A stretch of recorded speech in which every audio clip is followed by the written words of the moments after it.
Hey, this is Matt once again. Welcome back to another video. This is a paid request from Bjorn. Thank you so much for that. And for those interested in requesting any type of videos, feel free to send it either directly to my PayPal or join my Patreon. Both links are down below in the info box. And this is for the, I actually forget what year this came out, 1987 movie, Someone to Watch Over Me. It's a Ridley Scott film that really, no one ever remembers Ridley Scott did this movie.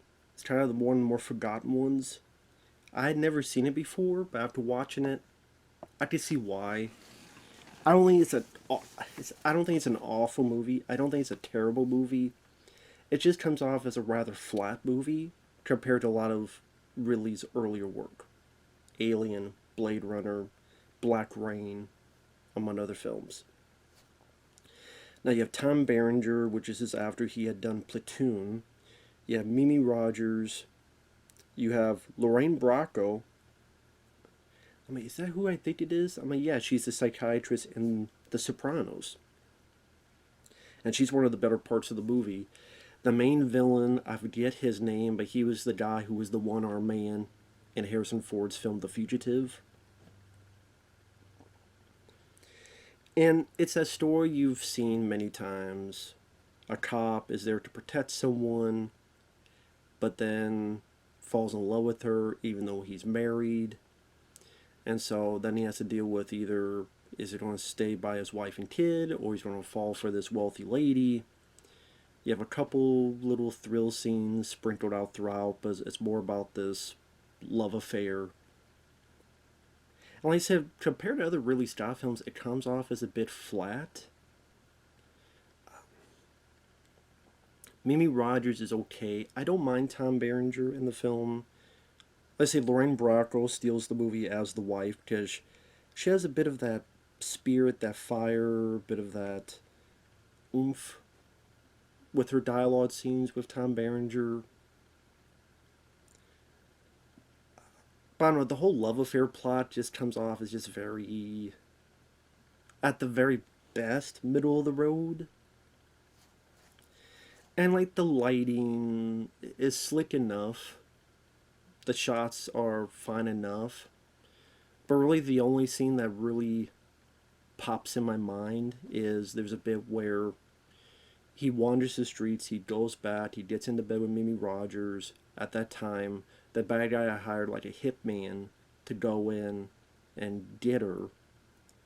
Gets Tom Berenger's body, who's drinking at this faucet.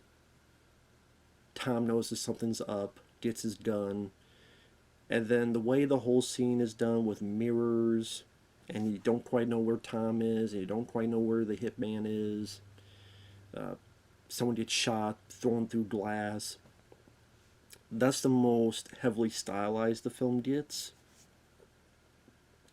Now I can appreciate Ridley Scott wanting to do something a bit different, because by this point, he had done The Duelist, which is more of a,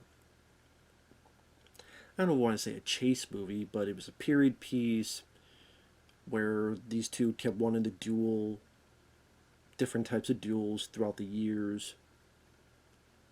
So it was definitely different from this. And then he had done Alien, and he had done Blade Runner, and then Legend as well. So yeah, again, I did him trying to do something different, but I thought it was much more successful in a film like Black Rain, where you had the action, it felt more thrilling, the soundtrack by Hans Zimmer. I thought the cast felt a bit more electric, the whole cast. Here, it's a lot of familiar tropes. Tom Berenger seems very happy with his wife and kid. You see a little bit of banter, even comparison with like his simplistic party, and at the same time, Mimi Rogers is at this very wealthy party. One leads to another. Mimi Rogers sees a murder, so cops, including Tom Berenger, want to put you in our protection until you ID the guy. He knows certain things about her and the lifestyle. Like he looks at the place, and some critics weren't fans of Tom Berenger. I liked him in the movie. I thought he had enough blue collar sensibility to him. Like he's looking around, he's like, fucking A. Looking at how rich everything is. Some cop gives him crap, so when he walks away, he does a middle finger behind him. There's little moments like that worked. But I think just the love affair between him and Mimi Rogers, I just cared so little about. Maybe because I didn't really feel much chemistry between the two. I felt a lot more chemistry between him and the wife character, and their dialogue, their banter. And I don't mind Mimi Rogers. I just don't know if she was the right person for this type of role. Maybe because I'm used to Mimi Rogers in more either motherly type of roles or other stuff. Not sort of the, I don't want to say femme fatale. That's not what this is, but the sultry, wealthy. But at the same time, she's not villainous or anything. She doesn't have any evil tendencies either.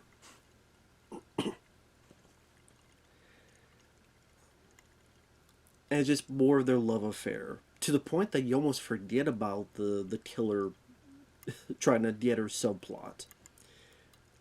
So there's like one point they get in a limo, even though they're not supposed to, and she's supposed to stay at the penthouse. She buys him a tie, and then his wife questions the tie. There's a bit where the bad guy finds the girl in the restroom and threatens her. And there's not much of any action. That's why it's a very severe lack of thrills. Like, there's a little chase when he finds her in the bathroom crying and chases after him for like a little bit, and he gets caught, but then he gets let go. And in the one scene I mentioned with the hip man in the mirrors, that's really the only scene that sticks out in terms of action or thrills or, again, a big sense of style. I'm not saying there's no other style throughout it. Again, the way it's lit, I actually thought that would be utilized better in Black Rain. With the low lighting and stuff, I thought this felt like, even though the plot isn't similar at all, it almost has felt is a precursor to what you would do a lot better in Black Rain. I don't know why I keep thinking of that one, just with the way the lighting is and stuff. I just thought that was a much more effective Ridley Scott film.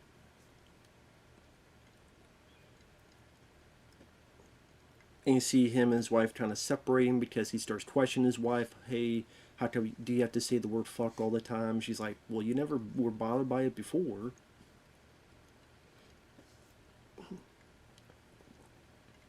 Maybe we could use a bit more about him loving. It wasn't just her, it was the lifestyle itself. Maybe like the struggles of trying to get whatever he can for food, but then here to get this glorious food, or him having the struggles to do that. Like maybe there's a struggle where he didn't really like his clothes, but he dealt with it. But then here he's getting these wonderful clothes for free. Then that tie business could have worked for a better benefit to the story. I guess if you like or enjoy the love affair between Tom Berenger and Mimi Rogers, you'll get more out of this than I did. Spoiler alert, by the end of the film, they find out, the cops find out he's on suspension, his wife leaves him, seems like he's going to be with Mimi Rogers, but then one thing leads to another. The bad guy gets his wife and kid, they set up a meeting, and it's really up to Lorraine Bracco. Like I said, Lorraine is the MVP of the movie, because she's the one that starts taking practice and shooting a gun. She buys a gun, she hides a gun, her son gets her the gun, Tom gets out of the way, and then the wife shoots and kills the bad guy. It's almost as if the movie knew that she was kind of the true star of the movie, even though she had half the screen time. I also thought the wife forgave Tom Berenger a bit too easily. I get it. These circumstances. Before then, Tom even told Mimi Rogers this is going to work. And they agreed. It was mutual. Because he did miss his wife and kid. But again, the fact that the wife forgave him so easily, I thought, like I said, it was a bit, she did it a bit too neatly. I guess it was we have to have a happy ending. I think there should have been at least some doubt of, like, he tries to kiss her, she stops him and goes, we'll see what happens. How about I buy you a cup of coffee first? So at least, okay, maybe it will, but maybe it won't. Instead of just neatly kiss, it's like, well, we gotta have a happy ending. Just have them kiss, and there you go. Just chalk it up to as an intense event. He said sorry. I'm not saying that never happens. Don't get me wrong, but it just felt a bit too neatly wrapped up. But like I said, I could see why this is a film that didn't do well at the box office. Critics were not in love with it. Again, it feels like a movie you've seen multiple upon multiple times, and you're sitting there going, "Ridley Scott directed this?" I mean, any number of directors you would think would have directed this. So, like I said, I get that he wanted to do something a bit different. I don't think this was 100% his wheelhouse, though, for Ridley. And the thing with Ridley Scott as a director, I prefer his brother, Tony Scott. May he rest in peace. Because I look at Tony Scott's career and I look at Top Gun, Beverly Hills Cop 2, The Last Boy Scout, Days of Thunder, Deja Vu, Man on Fire, Taking Pill 1, 2, 3, Unstoppable, True Romance. Definitely prefer his stuff. Although, really, his early work is much better. And don't get me wrong, I don't think this is an awful film. Like I said, Tom Berenger, some of the lighting of the film, although again I think it was done better in other movies. Lauren Bracco, Mimi Rogers, I don't think is bad, and I'll watch this over the stuff he does nowadays. This is easily better than Prometheus. Is easily better than Alien Covenant. Easily better, from in my opinion, than Body of Lies or the stuff he's done. I mean, other than The Martian, I haven't liked a Ridley Scott film in the past, like, 10 years. Again, the last one was probably The Martian. So the other stuff I have not been a fan of. And I would rather watch this. Because it does have, the 80s look and feel, which made sense. It was made in 87. Some nice city shots, showing the landscape of it. But it's one of those things that I'm not going to remember much by next month. But with that said, thanks for watching. Take care, and we'll see you guys later.